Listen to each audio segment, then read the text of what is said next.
Estamos gravando. Vou continuar a apresentação, viu? Opa, apresentar.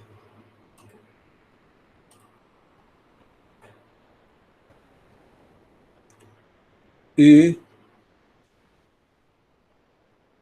continuar daqui.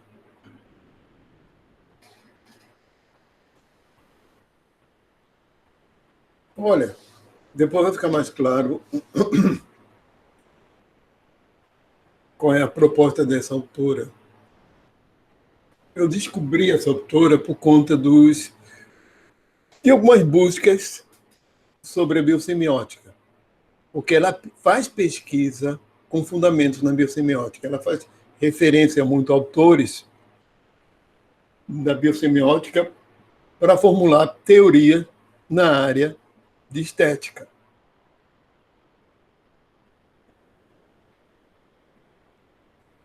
Terminando o café agora. Teoria na área de estética.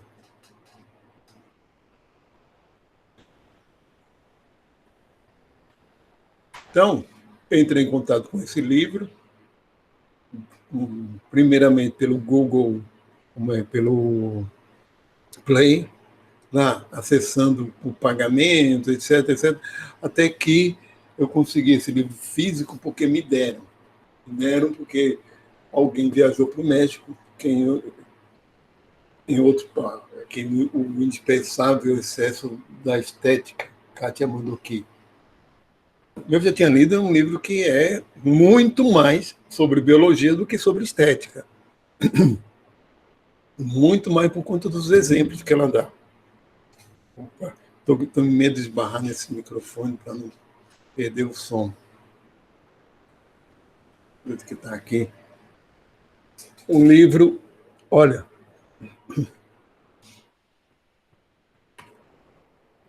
e ela divide em chamado em que ela chama de orbes, primos, secundos e tércios, em que o primos é a matéria, secundos, vida, tércios, cultura. E ela parte de um fundamento de que a origem de toda estética está na sensibilidade. E a origem de toda sensibilidade está no contato que começa mesmo na matéria mesmo. A questão da entropia e do oposto da entropia, que é a informação. E do contato que existe a partir das moléculas, que isso depois existe nos seres vivos, que são ordens secundos, quimioestética, citoestética, fitoestética, zooestética e zoopoética. Os animais se comportando, isso aqui é do comportamento animal. E a parte de cultura humana. Então, ela considera que a origem, no final das contas, da nossa cultura tem um embasamento que tem origem na matéria mesmo, certo? Matéria que se organiza, formando vida que tem que ter uma sensibilidade ao seu exterior, e essa sensibilidade chega um momento que esse processamento de informação gera o que a gente chama de qualia, né? Gera a consciência, a subjetividade. E essa subjetividade tem dois aspectos básicos, muito básicos. Ou ela é para o agradável e atraente, ou o oposto, desagradável e repulsivo para aquele indivíduo daquela espécie. Então, todo o nosso cultural, no final das contas, tem essa origem também. Então, ela colocou aqui, isso aqui são dogmas da estética, que a filosofia, a área da filosofia chamada estética, adquiriu dogmas que bloquearam, segundo ela, porque considera que uma cultura, isso aqui é um recorte lá do livro, como eu li no. É um print lá, né? E como eu li pelo Google Play. Que a cultura se opõe à natureza, a cultura é uma coisa, a natureza é outra, e isso, né? A gente pode dizer que isso é dogmático, isso é preconceito dos filósofos que estudaram a estética, colocaram a estética num pedestal, o senso de belo, num pedestal irreal. Que a cultura é uma coisa, a natureza é outra. Não. Lembre-se da dupla herança de Richardson e Boyd, que ela faz referência, e ela faz referência também. O belo se opõe ao útil. Beleza é um valor puramente espiritual. Isso é preconceito. A contemplação do belo é desinteressada, não existe interesse, basta por si mesma. A estética está colocada em característica dos objetos, proporção, ordem. Não, a estética está na cabeça de quem observa o objeto. É o contrário. Estética, o sentimento belo é um sentimento de consciência, é um sentimento subjetivo e por isso é qualia, faz parte daquilo que ele está falando, que ele chama de qualia. Só a razão filosófica resolve problemas, enigmas da estética. É preconceito. Os juízos estéticos são imparciais e objetivos. Preconceito. A estética é exclusivamente uma questão cultural. Preconceito também. A valorização estética é algo distanciado também. Toda discussão do estético tem que se realizar em função da arte também. Ela fala de cada um desses, derrubando os argumentos sobre isso, que até porque a área da estética dela, inicialmente, é a prosaica, que é a estética associada ao dia a dia, ao cotidiano, é a estética de uma arrumação de prateleira de supermercado, por exemplo. Que ali segue um padrão estético para agradar ao cliente. Não tem nada a ver com arte, né? A estética está em toda parte na nossa sociedade. Está em toda parte. Você não, ou seja, existe toda uma arrumação lá em tudo quanto é canto que a gente vai para agradar o cliente, para tornar a coisa mais bonita, mais agradável e gerar compra. E a gente tem os rótulos, né, dos produtos, se não bastava uma lata branca com letras pretas dizendo o que era. Por exemplo, uma caixa de papelão e escrito em letras pretas qual era aquele produto. Para que rótulo, com arte, com.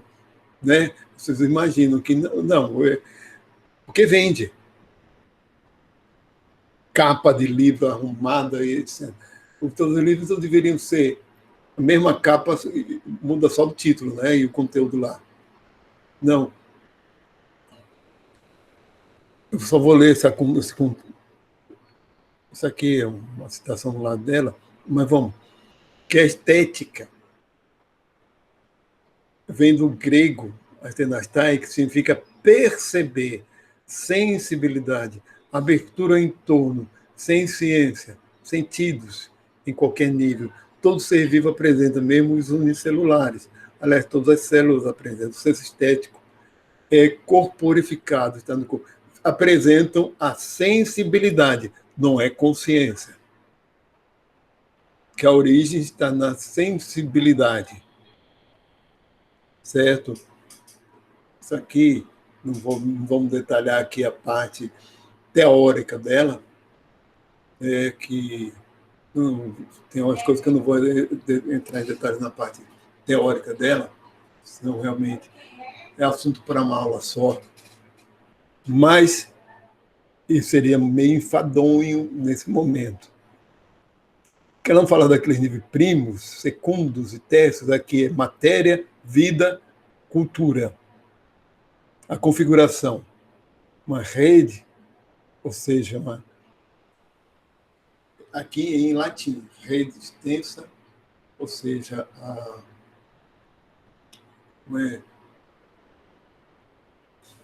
eu dei um branco, ou seja, a matéria como algo extenso que ocupa espaço, aqui tenha significado e aqui entendimento. Informação, a semiose aqui nesse nível da informação na matéria, aqui na vida significação, o significado daquele código genético, por exemplo, para a vida. Semiose no nível de vida é dos códigos. E da cultura é comunicação. Aqui nós temos movimento inicial e ciclo de movimento. Aqui, efetor e o perceptor na vida. E na cultura, o ator e reator, o que age à ação. Né? Entre praticação e que age. Então, eu vou... que fala muito aqui, está citando exemplo de comportamento animal, que é a aprendizagem, que é o vocábulos, né, por os bonobos e os chimpanzés, que existe dialetos locais em aves, aqui comunicação em animais, divisão de trabalhos, com ciências sociais, de formigas, jogo, a brincadeira, que felinos, citando só alguns exemplos. A criatividade inventiva, a criatividade inventiva, a fala da chimpanzé japonesa, aquele macaco japonês, a vida não chama de chimpanzé japonês em português, não. Imo, aquela que aprendeu a lavar batata e semente de trigo para tirar a areia, e os outros da espécie aprenderam. Essa chimpanzé, essa japonesa, essa macaca japonesa, se tornou muito famosa por ter iniciado um comportamento e os outros da espécie terem aprendido, que descobriu como lavar uma batata. Comportamento social como instinto de manada, territorialidade e cooperação, um grupo de mamíferos, de peixes, rituais, como ritmo de voo, de voo, lutas, rituais entre alces, construção de artefatos, ninhos das aves, e a represa de castores, ninhos de cupins, teias de aranha, linguagem, dialeto local entre aves, código referencial, imitação e condutas altruístas, observado entre os animais. E todos esses comportamentos têm a ver com a sobrevivência e tem como origem o que é agradável e desagradável para o animal.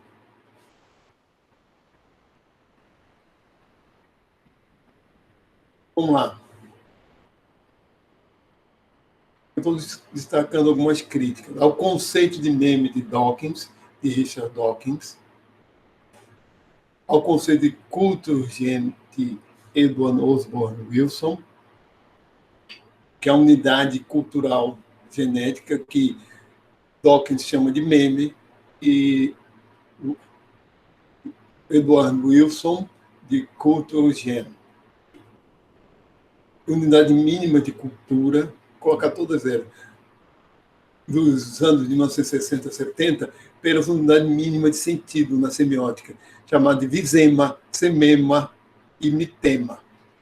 Mitema de mito, semema de significado, visema Olha, tudo isso aí, onde é criticável? Porque não é possível reduzir cultura a unidades mínimas. Conceitos abstratos não têm unidade mínima, indivisível.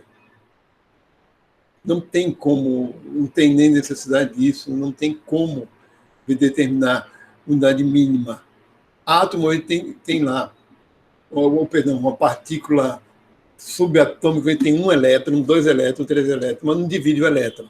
Ele é unidade separada.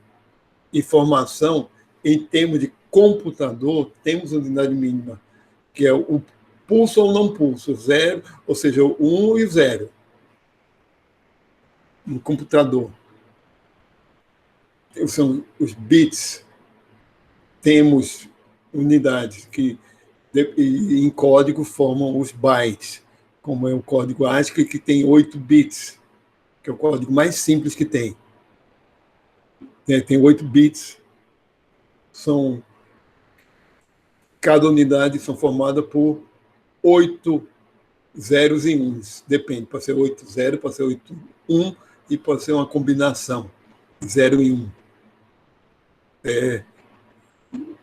E é o mais simples que tem, o de 8 bits, como nos computadores hoje em dia já são, há um tempão que são 64 bits, até um PC.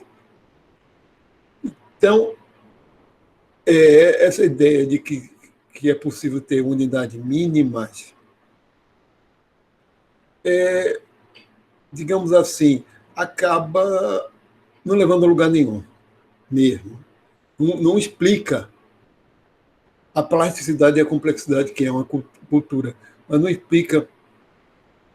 Vamos ver. Isso é pergunta minha, isso aqui coisa que não foi, colocou, mas fui eu. A atomização é um obstáculo epistemológico bachelardiano do século XX. O que é obstáculo epistemológico? É um conceito de Bachelard. Ele, no livro dele, que é um livro de 1938, A Formação do Espírito Científico, ele cita muitos exemplos do século XVIII. É um livro que conta muita história da ciência. E é um livro que ele coloca o conceito de obstáculo epistemológico. O que é obstáculo epistemológico? O próprio conhecimento, do jeito que é formulado, cria um obstáculo à formação de novos conhecimentos. Cria obstáculo. Ideias com força vital. É típica de um tipo de obstáculo epistemológico. E no caso, a atomização, ele não coloca esse obstáculo, por causa da época que ele escreveu, mas o século XX foi um século bem característico por se buscar unidades fundamentais de tudo. Que todo o universo, todos os fenômenos têm que ter unidades fundamentais, como a genética tem o gene, o bits e bytes da informática, as partículas elementares na matéria. Então, cultura também teria que ter meme, culturgem, sentido também teria que ter semema, mitema, etc. Né? Então, parece uma busca pelas partículas indivisíveis de tudo, inclusive de questões culturais. Parece que é que o universo todinho, todos os fenômenos, tudo, inclusive os culturais, são formados por unidades fundamentais. Não é por aí. Isso você pode perceber que isso é uma viseira de burro, né? É bem obstáculo epistemológico. O próprio conhecimento gerado provoca condicionamentos que interferem na formação de novos conhecimentos. Então, vamos lá. Outras críticas que ela faz, teoria da dupla herança de Richardson e Boyd e as concepções de Jablonka e Land. Mas quais são as críticas que ela faz a Richardson e Boyd e aquelas concepções da herança que é genética, epigenética, comportamental e cultural. E qual é a crítica que ela faz também, a teoria da dupla herança de Boyd. E ela faz citação desses autores. Por que não esses autores, tanto Richardson Boyd quanto Jablonka e Lamb, cadê o livro delas? Pronto. Evolução em 4 dimensões, esse aqui. Eu quero mostrar para vocês o Jablonka e Ginsburg. Simona Ginsburg. Aqui.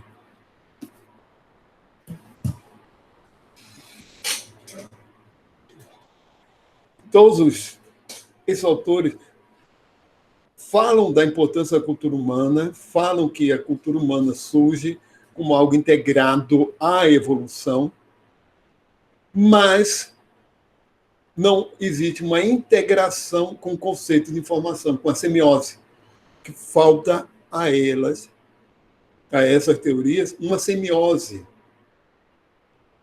Ou seja, como é que pela evolução, a informação vira consciência, ou como a aprendizagem do animal vira cultura simbólica. Há um hiato, um gap, né? Há um buraco, uma lacuna a ser preenchida aí. Certo? Como que, pela evolução, surge uma... Vou colocar de outra forma. Certo? Que os autores, sim, falam da cultura humana. Falam da cultura humana como um produto da evolução, todos eles aí, em que surge em algum momento o símbolo. Certo? Que os animais que não têm cultura simbólica, tem cultura. Então, como é que uma cultura que é a aprendizagem compartilhada, certo? Socialmente, que não é inata, como existe nos chimpanzés, existe um monte de animais sociais, que é aquilo que se aprende com o outro, como essa cultura deu origem ao símbolo. Tem uma lacuna aí. Como é que se forma o símbolo a partir daí, que não tem nenhuma proposta, desses autores sobre isso, certo? Como, no final das contas, a comunicação dos chimpanzés não é simbólica. Por exemplo, nós somos herdeiros de um animal que desenvolveu o símbolo, e o símbolo é algo abstrato, arbitrário, que não há correlação. A palavra cão não é um animal. Pode ser em qualquer língua. É algo arbitrário a gente chamar aquele animal de cão e não gato. Né? É algo arbitrário. E a gente sabe do que está falando, mas é abstrato, por isso, arbitrário. E provavelmente, né, isso surgiu por nossa capacidade foi exercer a nossa capacidade de imitação, de perceber o outro e de se colocar no lugar do outro para poder ter a capacidade de abstrair. Mas porque falta um conceito de semiose, da informação ao símbolo. O que elas chamam, que é uma bactéria, como a gente viu, até naquele conceito lá de Edgar Morin, aquele conceito de cômputo, a bactéria processa informação. O ser humano já processa informação de outro jeito, mas há uma linha aqui evolutiva para isso. Nós chamamos da rede de significado, aqui em latim, significans. Falta uma coisa, ela tem uma proposta, mas tem que desenvolver. Esse significado até pensamento, o entendimento que o cogitamos, né? Ela disse que tem que usar o conceito que é também de von Uexküll. A gente viu o conceito de Umwelt, Innerwelt, Uxwelt, Abstimmung, que é o da afinação do ser com o seu meio, e como é que ele se integra ao seu meio ambiente. Aí juntar com de linguagear de Maturano Varela, e que é a forma básica de se comunicar, como um outro consegue entender, né, como há um entendimento, princípio de coordenação, homogeneização da estrutura interna é dos membros da comunidade, e a partir da comunicação entre eles tem que haver a coordenação, ou seja, homogeneização dessa comunicação. Isso tudo para poder gerar símbolo em algum momento, e de cooperação.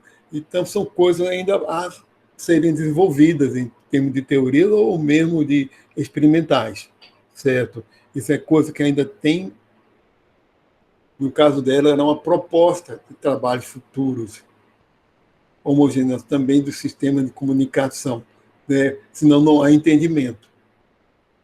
Como a partir daí, que tem que o ser, ele tem que ter uma estrutura cognitiva do cérebro dele, do encéfalo, que permita a formação do símbolo. Mas não é só isso, certo? Ele, em algum momento, foi necessária essa ideia, que é algo realmente cultural. É necessário, é preciso um cérebro, mas se o indivíduo mesmo tendo esse nosso cérebro, for criado sem, como há casos, né, se for criado de uma forma que não tenha contato com outros seres humanos, ele não vai desenvolver e vai ficar com o desenvolvimento comprometido o resto da vida.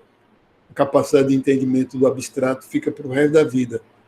Então, teve que ter algum momento em que isso aconteceu, e isso acontece de forma cultural, não puramente biológica. No nosso antepassado, isso, e essa ferramenta que é o símbolo, aconteceu de forma... não vou colocar, estava os 10 fatores evolutivos, ela coloca aí. E isso aconteceu de uma forma realmente cultural e foi muito eficiente para a sobrevivência.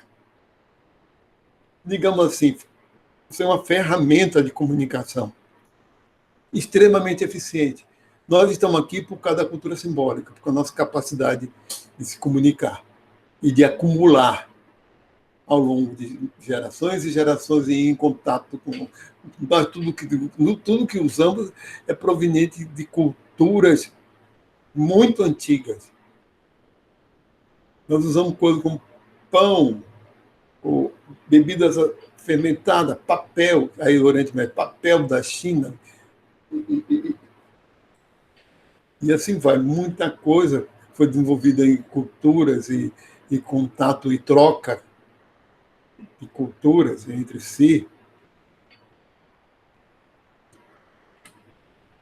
Bom, agora vamos mudar, vou colocar outro autor. Esse autor, Stephen Davis, ele coloca, no caso, vai ser outra abordagem, enquanto que Kátia Mandoki se centraliza na questão de qualia, consciência, sensação da beleza, feiura, numa parte era muito mais concentrada na parte subjetiva, individual. Esse autor ele faz uma análise muito mais em termos de possibilidade, por que o comportamento artístico surgiu.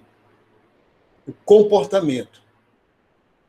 Então, existe a possibilidade. Ele é adaptativo, significa que ele foi...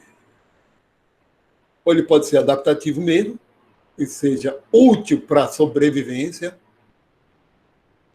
ou um efeito colateral de comportamento adaptativo,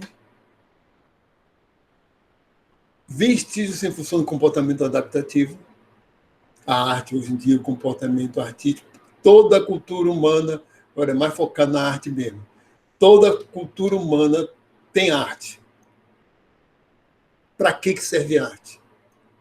Toda cultura humana tem música, dança, canto, expressão visual,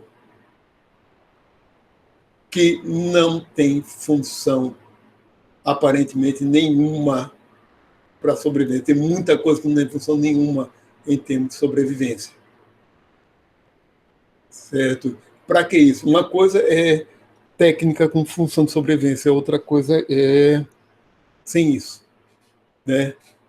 Para que serve a arte em termos de sobrevivência? Então, pode ser vestígios em função de comportamento. O que é isso? É como o apêndice. É a herança de algo que foi útil para a sobrevivência. Como rituais de dança, talvez tenha sido útil um dia para a nossa sobrevivência, para a integração do grupo tribal e ajudar a cooperação. E talvez antes a gente aprender a falar de verdade, tenha tido esse tipo de comportamento de interagir com os outros, que gerou uma espécie de protodança. E nossa primeira forma de se comunicar para falar mais alto foi usando tons e expressando a partir da voz as emoções, antes de expressar conceitos, antes de ter conceito teórico, abstrato. E o que restou agora, o que foi aperfeiçoado, não tem nada de adaptativo, mas é um vestígio. É como um apêndice do nosso intestino. Ou não há conexão nenhuma entre arte e evolução. Aí ele faz essas análises. Né? Cultura aí não tem nada a ver com a evolução biológica, em outras palavras. Ou cultura, o que a gente chama de arte. É só algo para nos agradar, para ser só prazeroso. Certo? Ele cita dois autores, principalmente, esse livro que coloquei aqui, esse Anirudh de Patel, se eu não me engano, ele é americano, agora esqueci de colocar aí, e eu me esqueço. Pode ser que parece que ele trabalha nos Estados Unidos. Mas ele trabalha com o trabalho dele principalmente com a neurobiologia da música. Afinal das contas, o que a música afeta no nosso cérebro? E ele diz que há implicações, sim, evolutivas, porque o nosso cérebro se comporta em relação à música. Por que a música se desenvolve, que tem uma origem evolutiva nisso, e que o nosso cérebro é biologicamente adaptado ao ritmo, aos tons, e que e alguns animais também são. E os animais que conseguem muito bem coordenar som com movimento corporal. Então está muito entrelaçado o movimento corporal com o som. Em alguns animais, como os pistacídeos. O pistacídeo responde mesmo com uma cacatoa. Se você coloca uma música, ela porque ele fez esses estudos, ela acompanha aquele ritmo da música. Se você acelerar, ela acelera. Se diminuir o andamento, diminui a música, o andamento da música, não o ritmo. O ritmo é outra história, né? Andamento é a velocidade. Ritmo é o tempo relativo de duração de cada nota. Melodia é a amplitude da nota, ser mais grave ou mais alta. Né? E harmonia é como uma nota, ao ser tocada ao mesmo tempo, se entra em dissonância ou consonância entre si. Então, existem, né, instrumentos harmônicos, como piano, que dá para tocar um monte de notas ao mesmo tempo. E outros não. Mas numa orquestra a gente tem a questão da harmonia, porque tem muitas notas sendo tocadas, ou pode ter, né, ao mesmo tempo. Como é que, como é que essas notas... Então,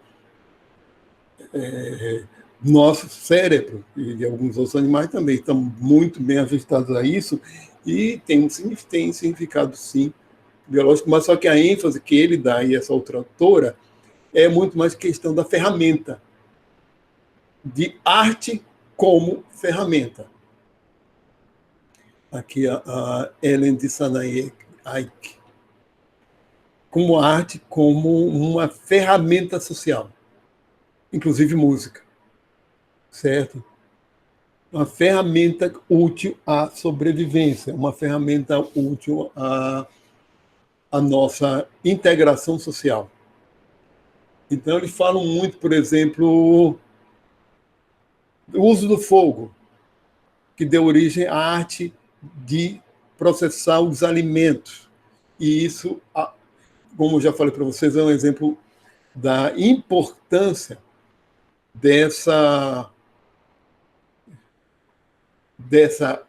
técnica, né, que vira arte, mas como foi importante para nos transformarmos biologicamente, para melhor aproveitar o alimento e para poder alimentar cérebros cada vez maiores.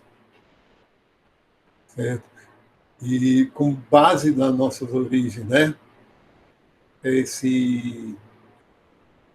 A ênfase, eles dão muita ênfase no caso desses autores, nesse caso do, do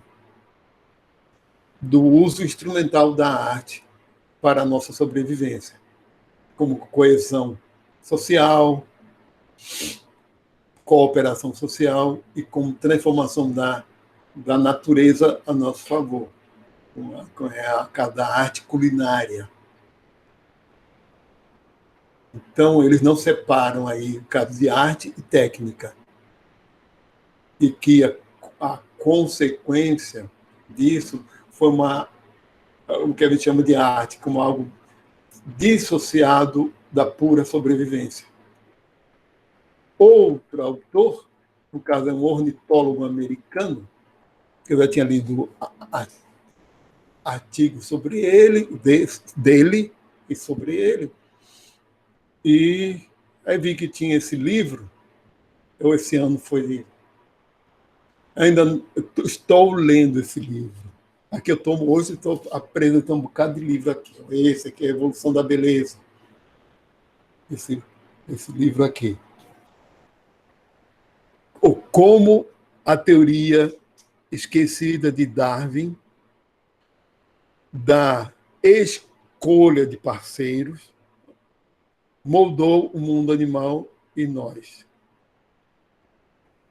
Olha, esse livro fala muito de uma teoria que foi rejeitada na época de Darwin. Porque Darwin fala na Origem das Espécies, de 1859, da seleção natural.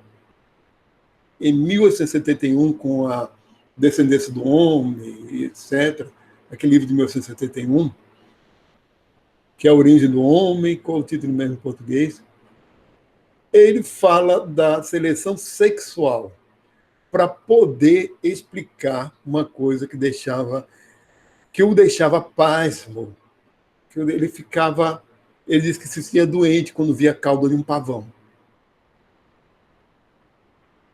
Certo? É justamente, é bom, o Richard Prum é um ornitólogo. Quando via a cauda de um pavão, deixava ele doente. Ele diz que ficava...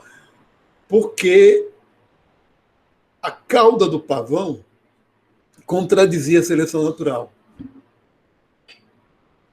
Autores depois diziam que não, mas segundo Darwin, ele precisava de um outro processo, de um outro mecanismo de evolução, além da seleção natural. E esse mecanismo é a seleção sexual. No caso de Darwin, era a seleção sexual mesmo, que a atração sexual promoveu seleção, quer dizer, fêmeas de pavão preferiam escolhiam os pavões pela beleza dele, sim, e não pela saúde. Os autores disseram não, que aquela beleza, aquela cauda é um sinal de saúde, e isso tem implicações. Mas isso é uma outra questão. O próprio Wallace rejeitou a teoria de Darwin e deu essa tipificação que foi o predominante até agora. E o que esse livro de Richard Prum faz é desenvolver essa teoria de Darwin. Só foi na década de 1970 que um autor foi retomar a teoria de Darwin original da seleção sexual, não levando em conta, né, não levando em conta que a escolha pela beleza é uma escolha pela saúde, por exemplo. Que aí a gente tem, talvez, uma confusão entre proximal e distal, certo? Entre proximal e distal. Ai, meu Deus, agora. A fêmea, certo? O sentimento, o que ela sente ao ver, provavelmente é a causa, e ao escolher o macho, é a causa proximal, é o que ela sente. E provavelmente o que ela sente é a atração. A causa distal, ou seja, a eficiência daquela atração, é por conta da saúde realmente do animal que consegue manter aquela cauda. Certo? Do animal consegue. E tem muitos comportamentos ritualizados de atração.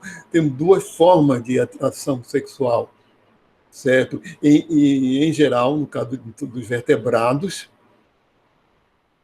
ou os machos têm que atrair as fêmeas, ou competindo com outros machos, ou se exibindo para elas também competindo com outros machos, ou competindo de uma forma mais direta, mais na agressão, mais na força mesmo.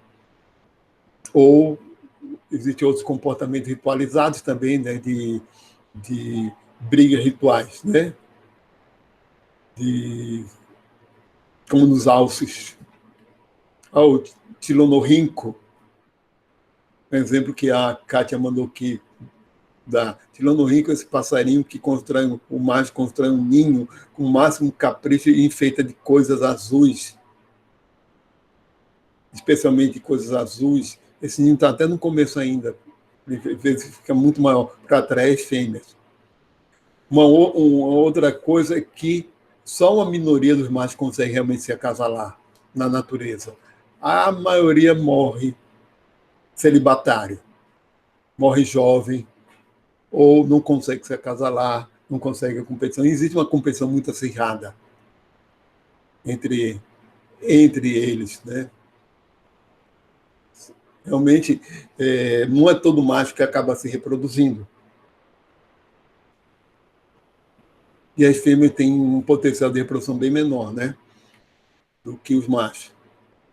O que eles falam aqui é, assim, a ideia dele agora é coevolução entre o mundo artístico, humano e biótico. Que não é à toa que nós achamos flores bonitas, raízes não. Canto de ave para atração são bonitos até para a gente, que nós não temos nada a ver. Nós não somos fêmeas de pássaro, né, para sentir algo como belo. Grito de alarme, não. Por quê? Flores, ela tem um papel biológico, que é atrair o polinizador. Raízes só tem uma função fisiológica. Ela não interage com outros seres, e sim só com o meio. Essa é a ideia da coevolução. Frutos têm que ser atraentes para os animais, para serem comidos. Frutos que devem ser comidos. Por isso nós achamos bonito. Isso aqui é o recorte aqui do artigo dele. Do artigo. Agora eu estou com. Nesse livro aqui ele desenvolve muito aí essas ideias, principalmente a teoria de Darwin. Aqui, uma flor que a polinização é aérea, dispersão aérea, é aqui a flor de polinização por inseto, para abelha, é aqui uma flor que é polinizada por beija-flores. Para a gente, essa aqui é a mais feinha. Não é. Isso não é por acaso mesmo. Nós somos produtos da evolução. Que aí, no caso, é uma coevolução entre os produtores de algo, pode ser planta também, ou de um comportamento, como danças rituais, canto, ou mesmo estruturas corporais, como a cauda do pavão, cauda de certos fazões, e da ave do paraíso, que os machos são muito mais bonitos que as fêmeas. Ou seja, está produzindo algo que é avaliado por outros. E a transformação é em ambos, pela coevolução. Realmente, isso que é produzido tem que gerar uma transformação em ambos, e o que é gerado tem que passar adiante pela reprodução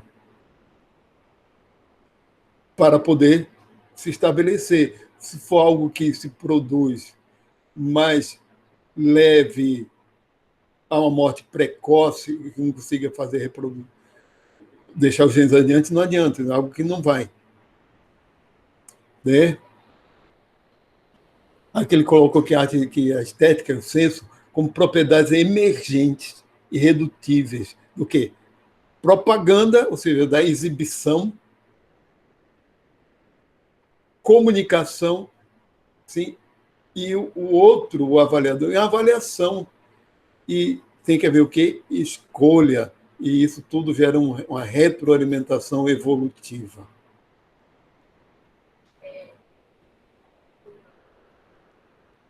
Quando ele fala, colocou, com a evolução dialética não leva necessariamente a algum progresso. E agora, falando de arte, a última parte do artigo ele fala muito de arte. No caso desse livro, que eu estou começando a ler ainda, não cheguei nem na metade, certo? E também consegui um outro, que já de um herpetologista, Michael Ryan, The Taste for the Beautiful, a evolução da atração, um gosto pela... Ele trabalhou com rãs, canto de rãs e comportamento também de atração do macho para a fêmea. Ele fala muito aqui que provavelmente nossa diversidade de comportamento sexual, a questão não é se a gente consegue levar à reprodução ou não. A diversificação de comportamento é um produto da evolução. É um produto que nos permitiu a sobrevivência. Nós temos comportamento sexual diversificado e não aquela coisa restrita.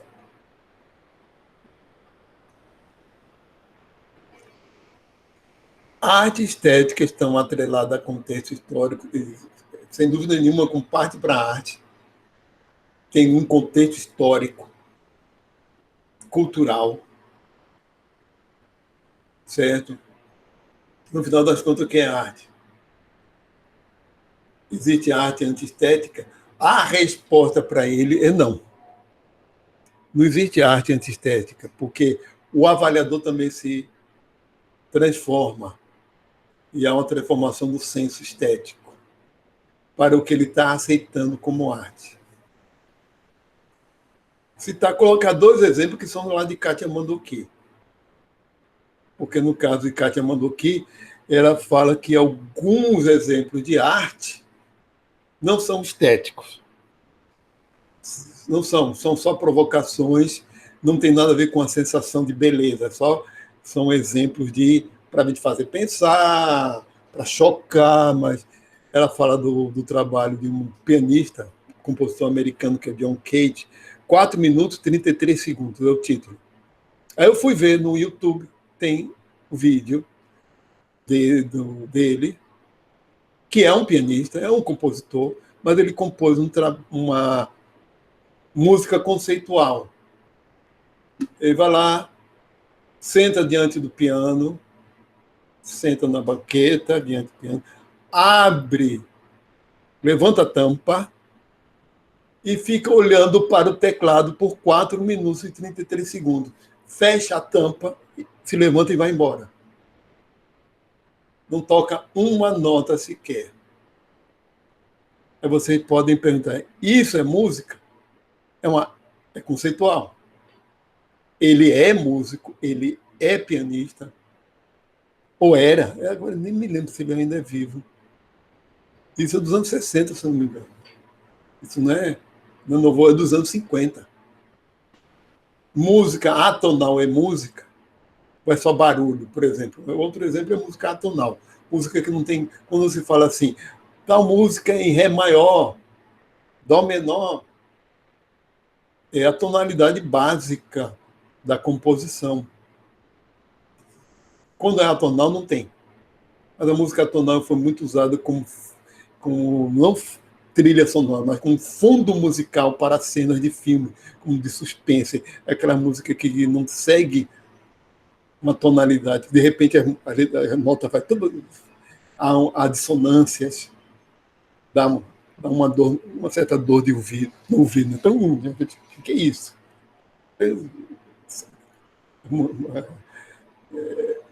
Foi muito usado em cenas de suspense. Aliás, é ainda. Se ouvirem bem cenas de suspense, aquelas músicas do fundo, muitas vezes, principalmente nos anos 50, são músicas atonais. E outro trabalho que ela cita é o Merda da Artista. Que, eita, esqueci o nome, está aqui o nome dele. Não, eu sabia o nome dele, agora me lembrando. Recentemente, uma latinha dessas de 30 gramas foi vendida a mais de 250 mil euros. Ele fez isso em 1961, aqui em maio de 61, del maggio 1961, não era da artista, porque era um artista italiano, ele colocou aqui em Orchard ou Kunstscheiße. Natürlich erhalten dos produtos mais 30 gramas, 30 gramas, que está italiano, alemão, francês e inglês, 30 gramas. Olha, por curiosidade, nos anos de 1980, ele faleceu em 63. Isso é uma provocação. Ele disse que o que tinha aí era cocô dele, considerando a quantidade de latinhas que ele fez em maio de 1961, se eu somar bem, não é possível que ele tenha feito tanto cocô nesse tempo. Não tem, não. 2 vezes essa latinha foram aberta. Por 2 vezes, por 2 compradores, 2 colecionadores abriram, viram que tinha aqui gesso, estopa, coisa do tipo gesso e alguma matéria orgânica, não dá para saber o que é. Foi uma provocação da sociedade de consumo, do consumismo, a crítica pesada e da própria arte. O que é a arte, né? É a própria arte. Por isso que virou uma coisa cult, ou seja,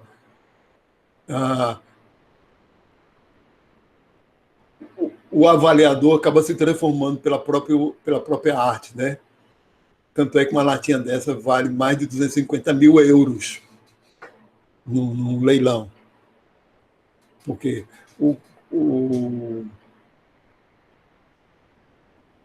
aquele trabalho é de 1913, a fonte de Marcel Duchamp ter colocado um urinol de cabeça para baixo e batizado de fonte.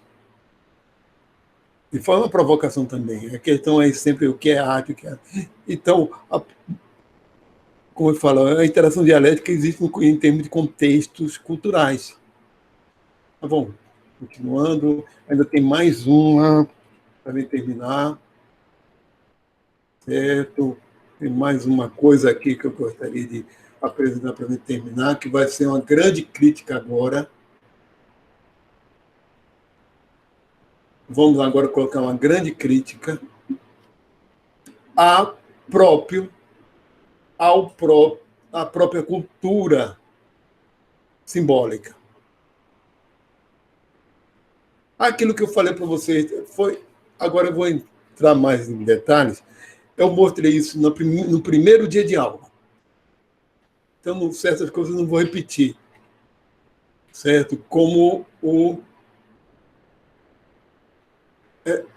essas ruínas aqui, que tem 11 mil anos, cerca de 11 mil anos aqui na Turquia, né, que tem um assentamento antes da agricultura. Então, esse assentamento dessa época teve de 5 mil a 10 mil habitantes, e eram coletores caçadores. Então, não estavam em torno da produção de alimentos, e estavam em torno de ideias em comum, compartilhamento. Podem ter sido religiosas, sim, mas de qualquer maneira eram ideias em comum. Ou seja, eles compartilhavam as mesmas ideias, certas ideias em comum. E se acreditava que o compartilhamento, o assentamento humano fosse um produto da produção, fosse questão da produção de alimentos, como a agricultura, e não de ideias em comum.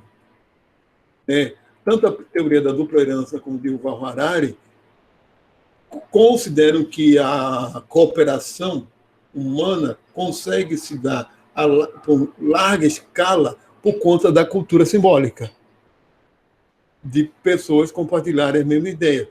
Podem ser ideias que para ver sejam absurdas ou antinaturais. Mas, para as pessoas cooperarem aos milhões, tem que haver ideias em comum. Eles têm que aceitar, por exemplo, um líder em comum, que são ideias em comum.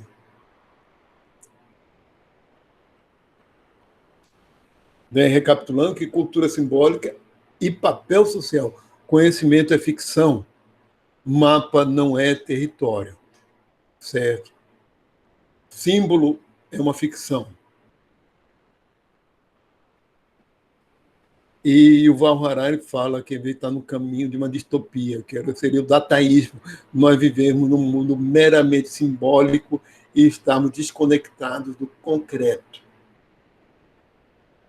No mundo, quem leu o segundo livro de Harari, Homo Deus, está bem claro ali. No final, só no final que ele mostra que seria um desastre, seria uma distopia, que as pessoas seriam controladas totalmente pelo sistema de dados, seria um controle total, uma sociedade que teria um sistema de computadores, acesso a todas as informações de todo mundo. Informações médicas, bancárias, e daria tudo para todo mundo do jeito que as pessoas gostariam de receber. Certo? O jeito de mão beijada, as pessoas não precisariam se esforçar, teriam uma alimentação equilibrada, por exemplo, parte de uma orientação médica, que não é de um médico mesmo, mas é no sistema, certo? O sistema saberia qual seria o melhor emprego para aquela pessoa, as empresas não precisariam se preocupar, porque as empresas seriam também organizadas dentro disso, etc. Nós perderíamos totalmente a humanidade, nossa capacidade de errar também. Tudo seríamos como grandes crianças mimadas. Grandes crianças não saberiam tomar decisão por conta própria. Mas, vamos lá. Adiantei isso aí. Yuval Harari é uma leitura quase obrigatória, viu? Sapiens, Homo Deus e 21 lições para o século XXI. Eu vou apresentar para vocês as ideias de John Zerzan. Eu acabei descobrindo esse autor a partir de comentários de um vídeo sobre os Pirahãs, que eu fui ver Pirahãs e o Everett. Cadê o livro dele aqui? Que eu acabei comprando depois.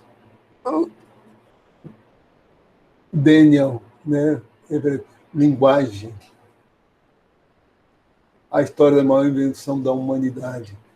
De um linguista americano que comprou uma briga com Noam Chomsky. Não vamos entrar nisso. Certo? Por conta do estudo que ele fez com os Pirahãs. E alguém no vídeo, isso foi no YouTube, alguém comentou que, citando esse filósofo americano, John Zerzan. E a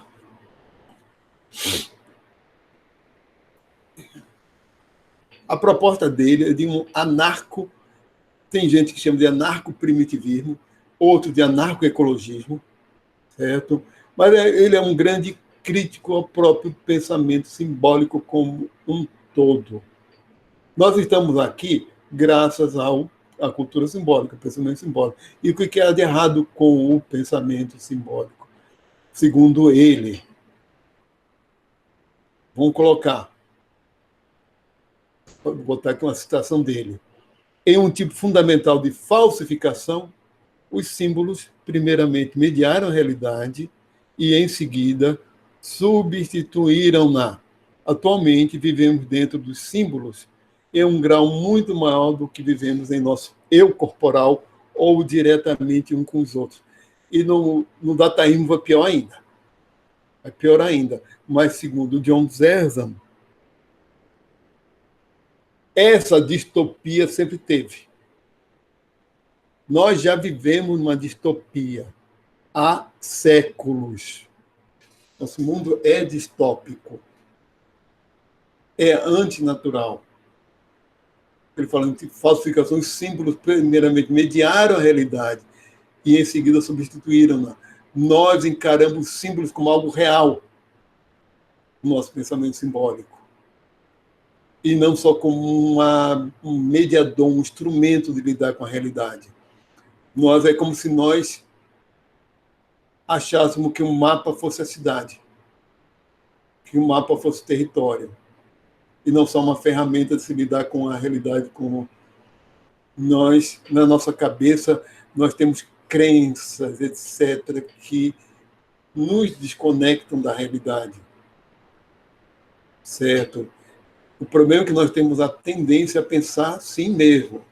Se vocês notarem bem, um fanático religioso, ele está desconectado da realidade. O que é o fanatismo religioso? Pensem bem. O cara é imerso naquelas crenças que ele tem, são só ideias, são só símbolos, no final das contas. A gente quer que tenha correspondência, mas o símbolo em si não, no máximo tem correspondência com a realidade, ele media a realidade. E tem um certo grau de correspondência. Mais ou menos. A gente tem que entender qual é o limite. Quais são os limites. O problema não é o pensamento simbólico, mas o limite dele. Mas é aquele radical dizendo, não sei até que ponto vamos dizer que ele é radical, só estou apresentando as ideias dele, porque realmente, hoje em dia, não é possível. São textos que eu... Correndo Vazio, Fracasso... Isso aqui tudo disponível na internet. São textos de 30, 50 páginas. Correndo Vazio, Fracasso do Pensamento Simbólico, número, sua origem e evolução. Opa. Futuro primitivo. E por que primitivismo?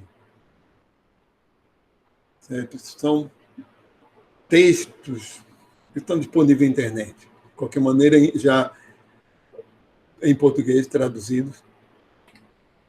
Certo? O site dele, site pessoal, johnzezan.net. O que acontece? Que a cultura simbólica é necessariamente distópica. Então, o que a gente tem que fazer? Porque leva desconexão com a própria natureza.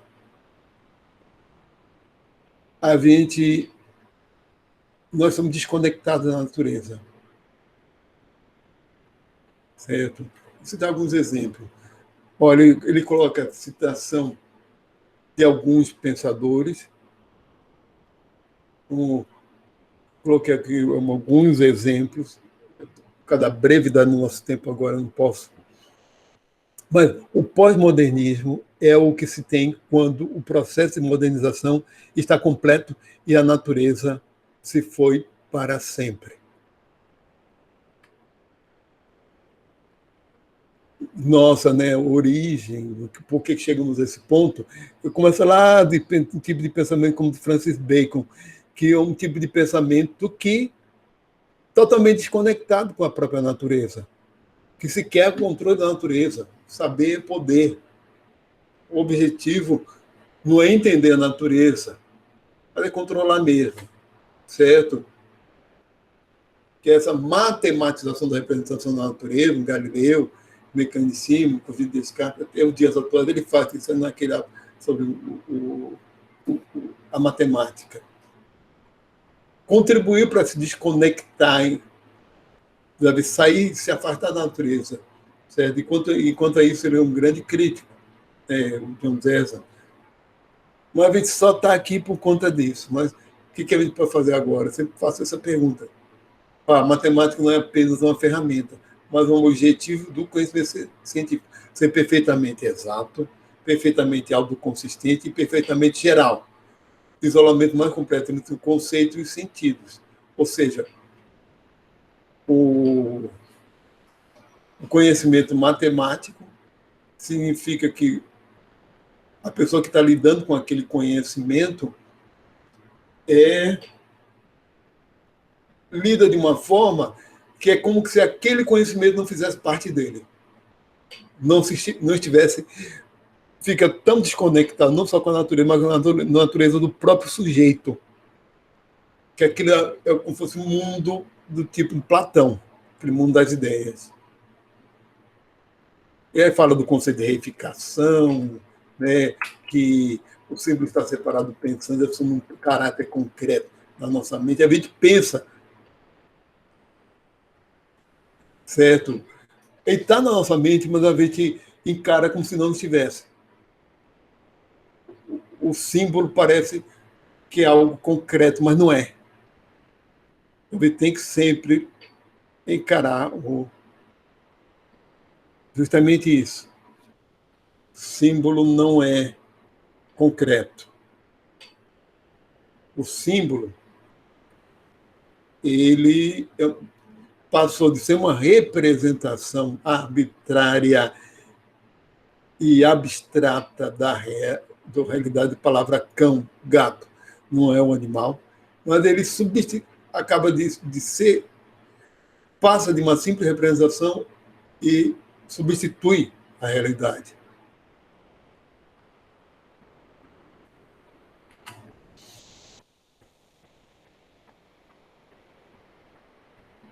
Sim, que parece que é algo que não faz parte do indivíduo. O usuário do sistema simbólico não encara que o símbolo é parte dele. Os valores pessoais, as coisas não fazem parte. Nem os seus próprios processos cognitivos vão fazer parte. Ele diz que existe muitos preconceitos contra a cultura de povos primitivos e a defesa da própria cultura simbólica foi pela própria cultura simbólica, defendeu a cultura simbólica, né? Thomas Hobbes, ele cita aqui o estado precivilizado como sórdido, bruto e curto, a vida dura pouco. Mas ele diz que, no final das contas, tudo são preconceitos de gente que nunca estudou povos primitivos. O Thomas Hobbes, Goethe, defendendo a cultura acima tudo é símbolo. Kant, qual o fundamento da relação daquilo que nós que chamamos de representação com o objeto? Ele colocou como uma pergunta mais básica da epistemologia. Em 1981, Levin.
Professor, o som parou de pegar de novo.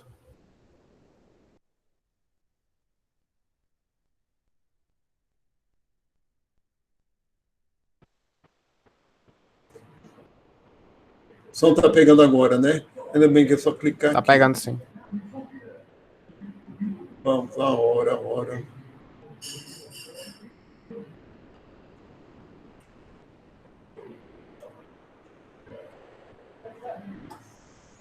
Olha, se entrar naquela controvérsia do Daniel Everett com o Noam Chomsky, acontece que esse povo, pirrahãs, são realmente coletores-caçadores. Não tem domesticação, nem nada.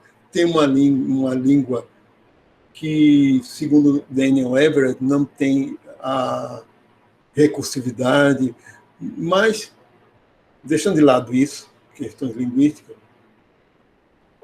é um povo que a cultura simbólica é extremamente básica. Eles não têm grandes conceitos abstratos.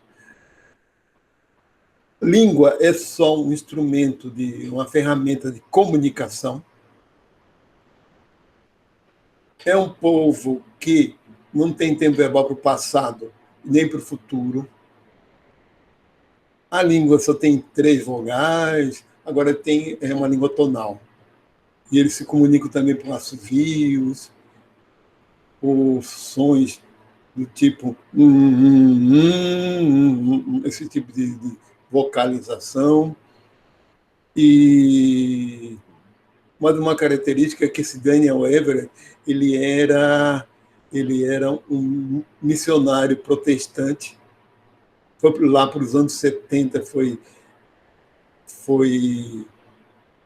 digamos assim, como missionário, querendo converter índios, achou essa tribo a mais isolada possível da época, certo? E o que aconteceu é que ele virou ateu, convivendo com esses índios. Ele que virou ateu. Esses índios não têm divindade. Eles são tão focados na natureza que ele não tem necessidade de concepção de uma divindade.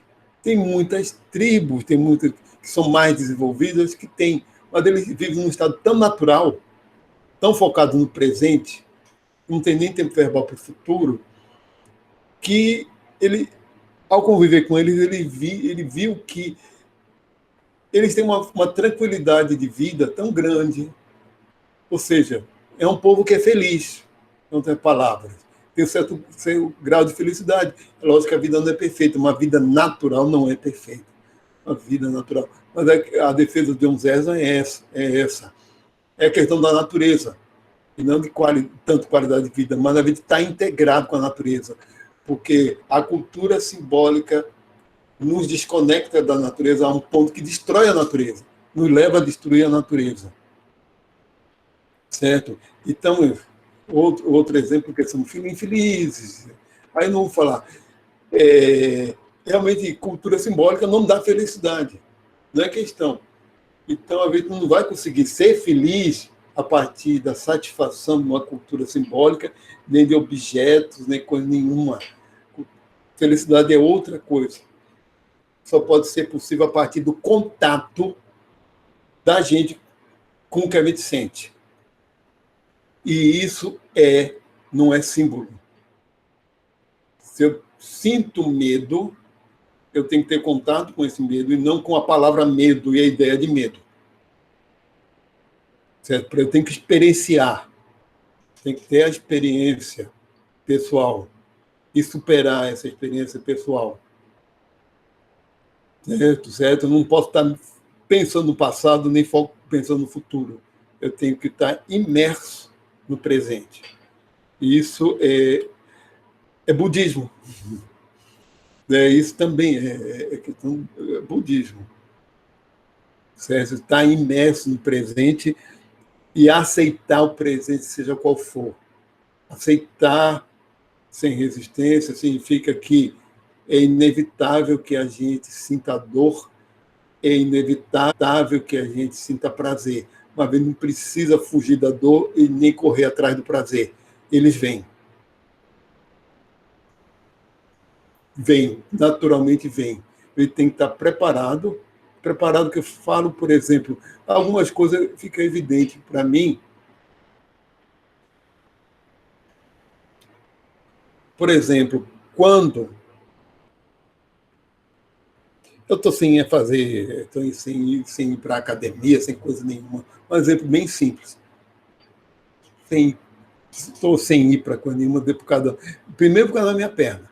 Eu vou ter que fazer 2 cirurgias depois, uma em cada pé, em cada osso calcâneo, que ele tem uma má formação. Então, ano que vem, a minha perna, a musculatura nem se recuperou ainda por conta da pandemia, era para eu estar fazendo musculação, mas eu não vou para a academia de jeito nenhum. Estou fazendo pilates, fazendo exercício que eu posso em casa, mas e para evitar alguma coisa, dieta. Sim, quando estava na academia, o exercício, por exemplo, para o bíceps, dói muito. Sempre se tinha aquela dor, certo? Mas eu não pensava nela. Quando eu sentia, esperava ela passar. E nem evitava fazer exercício por causa da dor. Simplesmente fazia. Sentia dor, passava, acabou. Não tem. Encarar a dor é dessa forma. Cara, dói, acabou. Daquele momento, passa. E nem está pensando nela fora daquele momento. E nem está com medo de fazer exercício porque vai doer. Antes de fazer o exercício, nem evitar fazer o exercício porque dói. Agora, a gente não encara muita coisa na nossa vida, a gente não encara desse jeito, né? Vai se meter a uma prova semana que vem. Hoje já está se incomodando. Qual é o seu presente? Você está fazendo a prova agora? Não. Então, o seu presente agora é estudar para a prova. Tem que se concentrar nisso, se preparar. Você está ansioso porque vai viajar. Mas, se está na viagem agora, não. Então, o que você pode fazer com o seu presente? Se planejar para a viagem. escolher hotel, comprar passagem, etc. Planejar o que vai fazer, planejar sabendo que vai ter que, muitas vezes, improvisar. Quando estiver lá, que vai ver muita coisa. Então, quando estiver lá, estando tudo planejado, não precisa... Você vai ver que aquele local lá não era tão bonito como você esperava, ao vivo. Tá, mas o planejamento é algo do presente, pode ser, para o futuro, certo? Então, você se concentra no planejamento como seu presente. Mas tá focado no futuro, como sonhando, pensando, ou preocupado, não adianta nada. Certo? É uma frase bem popular, que é de uma autora americana, autora de livros populares, que eu esqueci o nome dela, mas ela dizia: cadeira de roda, perdão, não é, que ela dizia, preocupação é feito cadeira de balanço. Você fica ocupado por um tempo, se entretendo por aquele tempo, mas não te leva a lugar nenhum. Você tem que agir. Não... Então, a questão também, como eu estou falando aqui, é que foco no passado, no futuro e tudo, para comer de história não dá felicidade para ninguém. Então, psicanálise não resolve o problema, porque você está muito focado no abstrato. Você tem que sentir. Acabou. Vai ter que começar. Aí são o tribo do Kalahari. Outro exemplo de coletores caçadores, que muitos exemplos dele de realmente todos esses caras, tanto Pirahã quanto do Kalahari, eles não têm domesticação. É uma característica. E o conceito simbólico, de uma cultura simbólica, é lógico que eles têm símbolo como uma forma de comunicação, mas eles não têm conceitos abstratos como propriedade, abstrato, simbólico, e que geram domínio. Aí ele faz referência a arqueólogos e antropólogos como Marshall Sahlins, Richard Lee, Adrienne Zimmerman e quem mais? Anterior, né? Falam de culturas anteriores à domesticação, que esses conceitos de dominância surgem com a domesticação,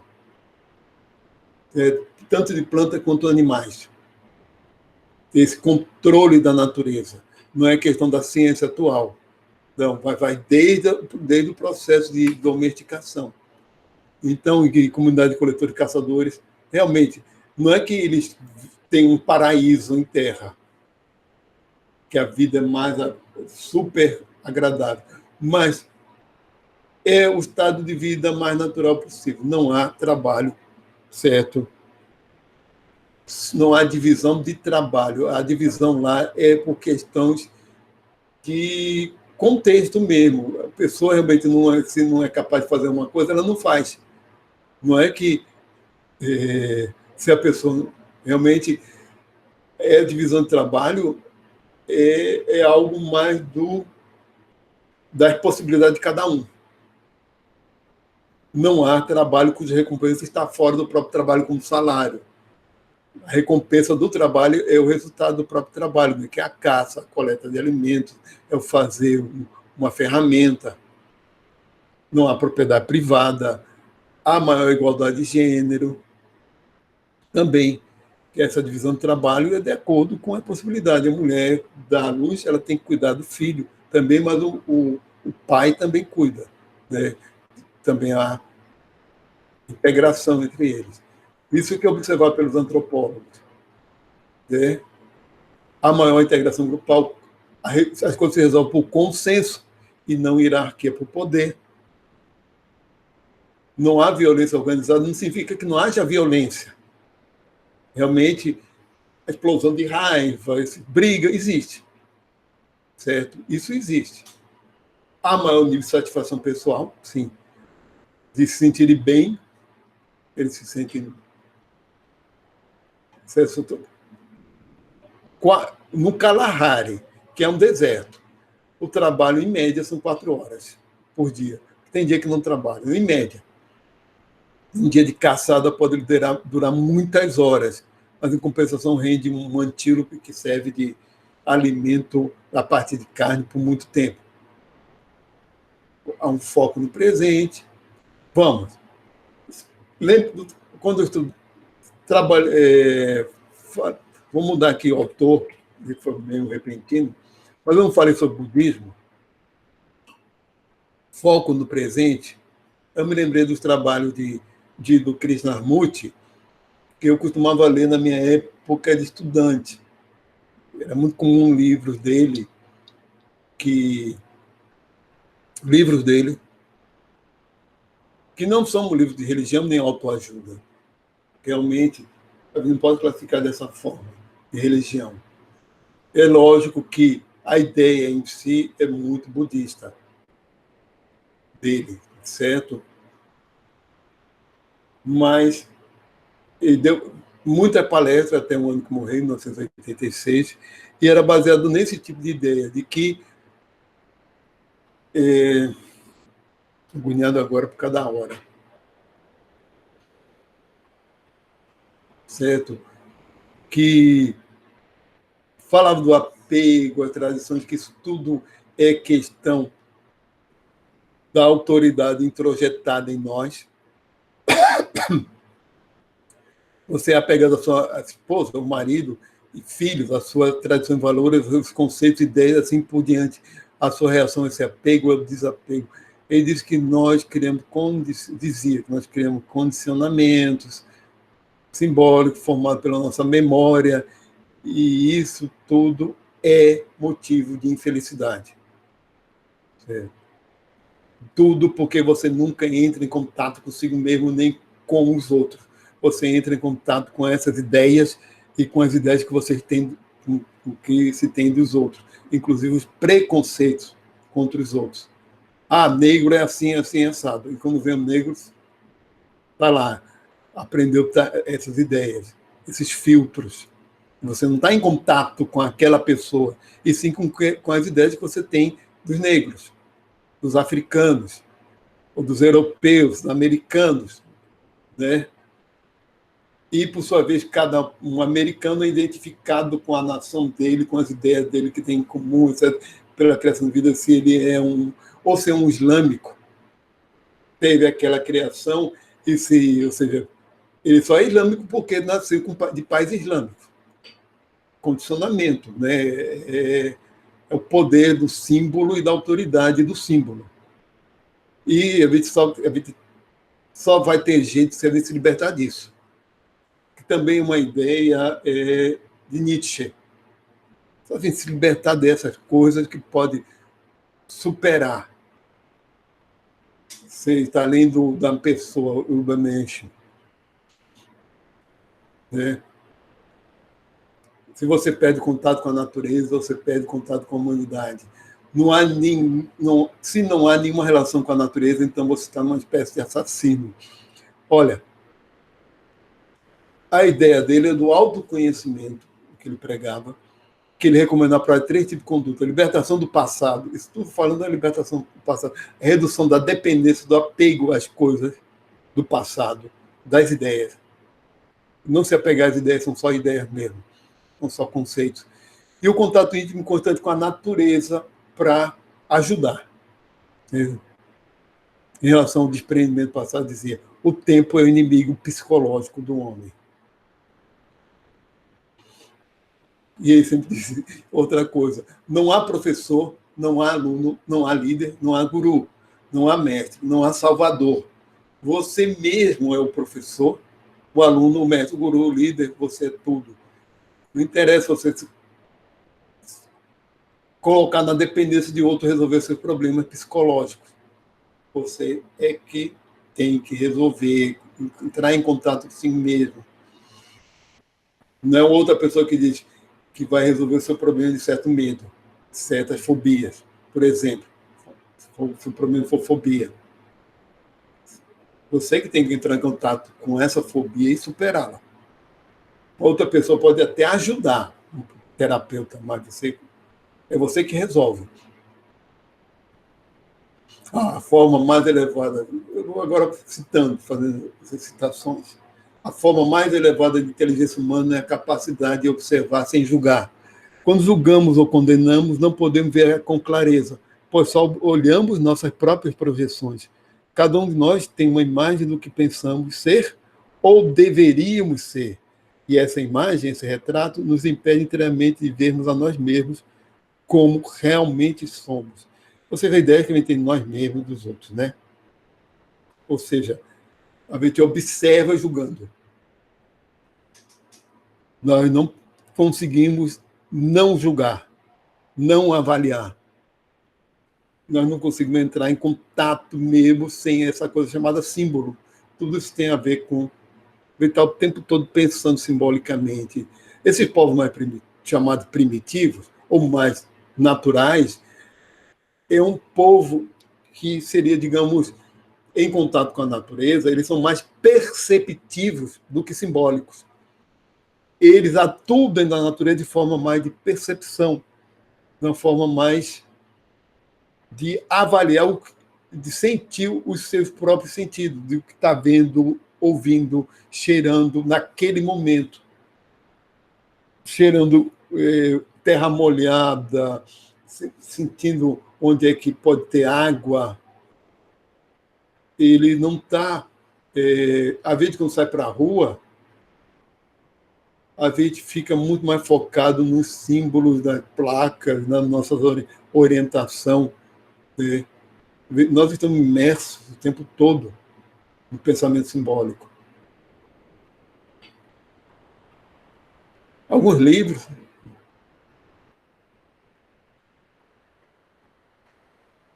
libertos do passado. Na minha época de estudante, eu li um bocado de livro dele, como O Liberto Passado, O Livro da Vida, O Verdadeiro Significado da Meditação. O que fazer então?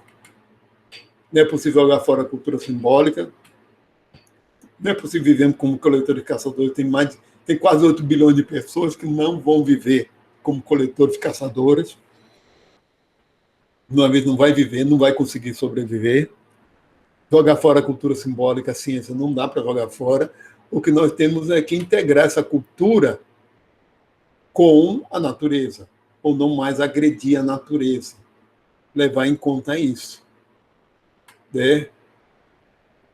O John César que diz que a gente perdeu um verde natural. O símbolo, aquele conceito de von Uexküll. A gente pode fazer psicoterapia, que leva em conta o corpo, psicossomática, para a gente conhecer. Isso, no caso, eu faço. Meditação, como é uma resposta do Yuval.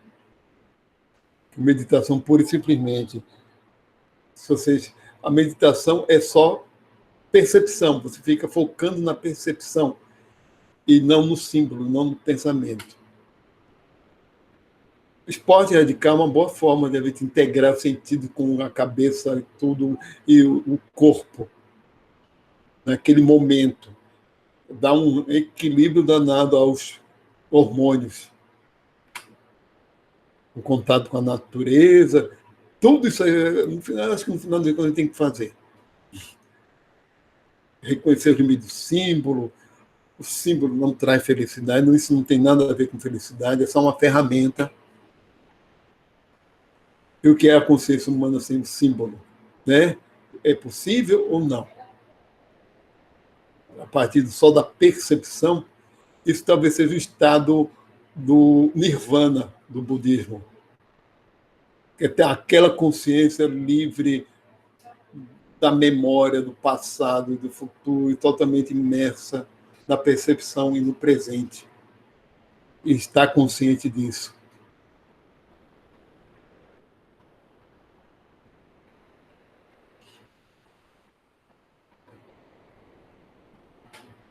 Então, está terminando a aula, está nosso horário, a hora, pessoal.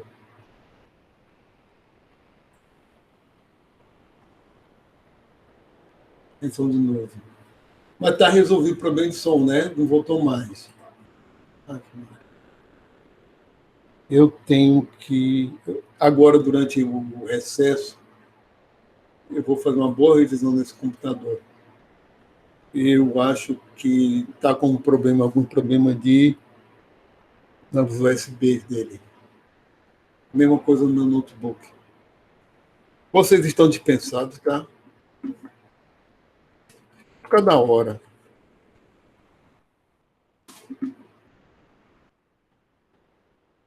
Já está na hora da gente. Estou dando um pouquinho adiantado. Vou parar a apresentação. Vou parar a apresentação e parar a gravação.